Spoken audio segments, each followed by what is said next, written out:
There are very few cars that can be marked out in history as genuine game changers, and just as few that act as bookmarks in the march of automotive technology. A few that spring to mind are the Citroën DS, Austin Mini, Lamborghini Miura and Audi Quattro. But there's a growing selection of cars that either influenced or kick-started the electric revolution. There are the obvious ones like the Toyota Prius and Tesla Model S, but there's one clear engineering thoroughbred: the Honda Insight. And today on TwinCam we're going to look at the development, design and history of this incredible, zero-compromise hybrid coupe.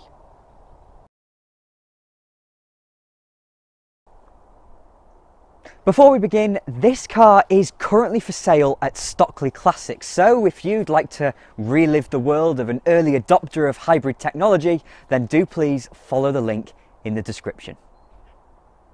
The late 1990s were pivotal in the creation of the electric revolution. But despite this, the advent of a successful battery electric vehicle still looked decades away.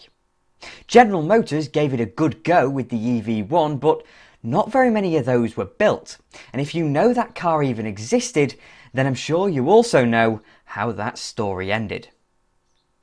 Full electric cars were just nowhere near being viable back then, no matter how many companies dabbled with the idea. And so a few manufacturers dipped their toes into what remains the most lucrative and popular form of electrification: a hybrid. The first modern hybrid car launched onto the mass market was everyone's favourite Toyota Prius. But on paper, the economy of the Prius didn't ever look that impressive when compared to the best diesel-engined alternatives. Although the Toyota may have made an acceptable electrified family car, it took Honda's effort to showcase the possibilities of efficient design allied to a hybrid powertrain. So let's have a peek at what makes it tick. Under the bonnet of the Insight, everything looks very conventional. In fact, if you ignore the branding on the engine cover, you'd be forgiven for thinking it's a Civic or something. But the electric aspect here is slender, and it's tucked deep within this engine bay. Honda developed what they call an integrated motor assist, and what this system does is effectively what it says on the tin. In a standard internal combustion engine car, you have an engine, and on the end of the engine with the belts you have an alternator that charges the battery. On the other end of the engine you have a gearbox with a starter motor bolted to the side. But in a Honda Insight, the IMA is sandwiched between engine and gearbox, and its role there is threefold. First, it assists the engine with its electric motor. We'll get onto that in a bit. Second, it charges the battery so the alternator can be removed, and third, because of its positioning, it can start the engine, making the old starter motor redundant. These last two features allow the power unit to be cleaned up a bit, and without an alternator taking drive from the engine, there's less load, which increases efficiency. But in creating a power unit so efficient, to only look at the electric element is to barely scratch the surface. The internal combustion engine doesn't play second fiddle. In fact, it's absolutely necessary to the Insight's functioning, as the IMA is sandwiched between engine and gearbox, so they always have to act together, and the Insight can never run on electric-only power. The motor complements the engine, so when it needs more torque, the motor kicks in and adds some torque. When you're slowing down, the generator kicks in and applies some regenerative braking, feeding power back into the batteries. So with all the theory sorted, what actual engineering work went into making this power unit as efficient as possible? Well, thanks to the existence of the motor assist, the internal combustion engine can be made as small as possible. And if anyone knows about making small engines, it's the Japanese. Predictably, Honda started off with an engine that was already designed to be efficient. The E0 3-cylinder that they'd been using in K cars for a decade already. They then bored and stroked it out to 995cc and added VTEC. Then, for ultimate efficiency, they tuned it to burn exceptionally leanly, at an air-fuel ratio of up to 25.8 to 1. And if that wasn't scary enough for the mechanical apologists among you, Honda specified 0.20 oil to minimise friction. Allied to these modifications are some quite significant weight-saving measures, which we'll get onto in a bit. But once they were finished, I'm not sure they left much of the E0 they started with.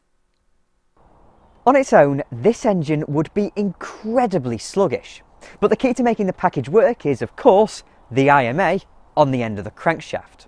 And the goal Honda set itself was to give this 1000cc engine the performance potential of a 1500cc engine. So pushing it along is a tiny 10 kilowatt electric motor. And when I say it's sandwiched between the engine and gearbox, I really mean it. It's a mere 6 centimetres across.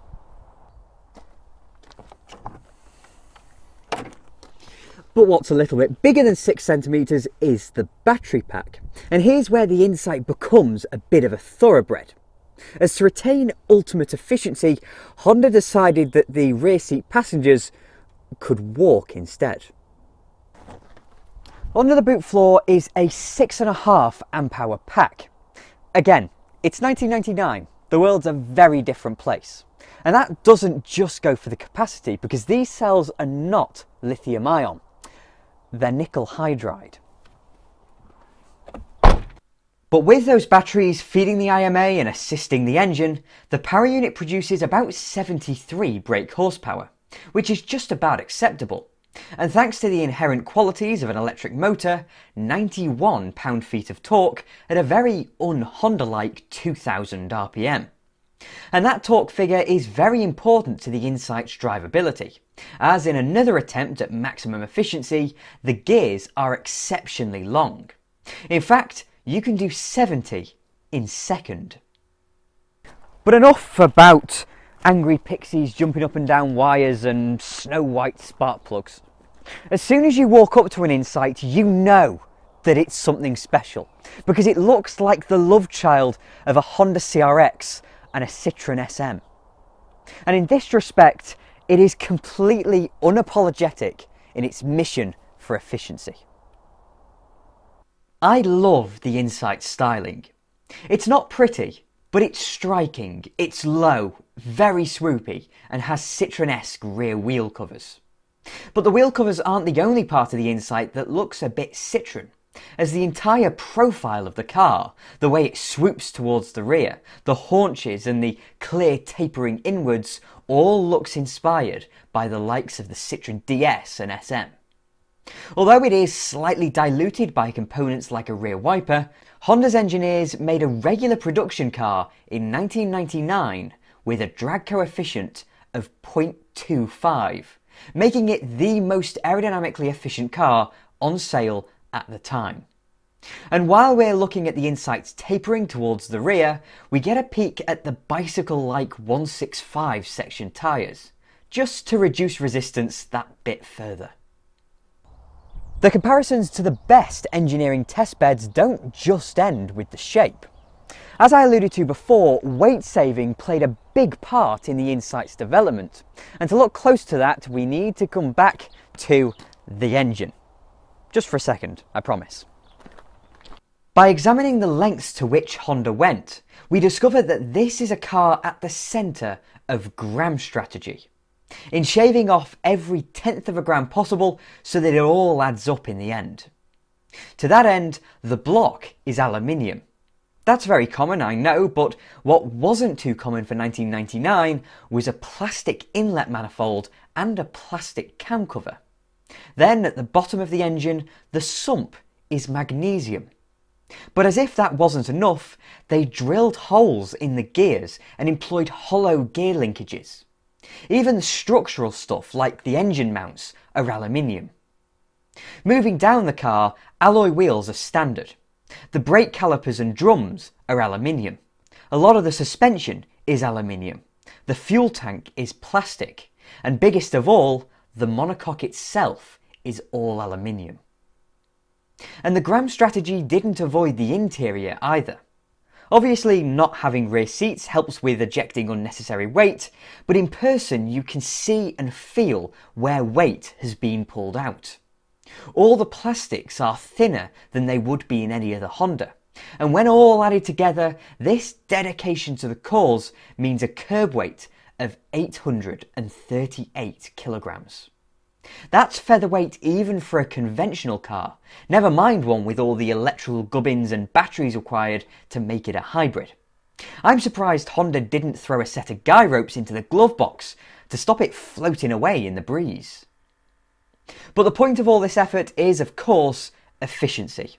So how economical was Honda's productionized concept car? Well, there's no need for a caveat about it being 1999 for this one. Because despite the IMA and battery pack being a bit old hat, the average fuel consumption for the Honda Insight is 83 miles per gallon. And it really will do that. And that's what you get for designing a car properly. In terms of sales success, the Insight was never going to be one. I mean, look at it. It's a no compromises economy car in a completely impractical shape with only 2 seats. But I don't think it was ever meant to be one.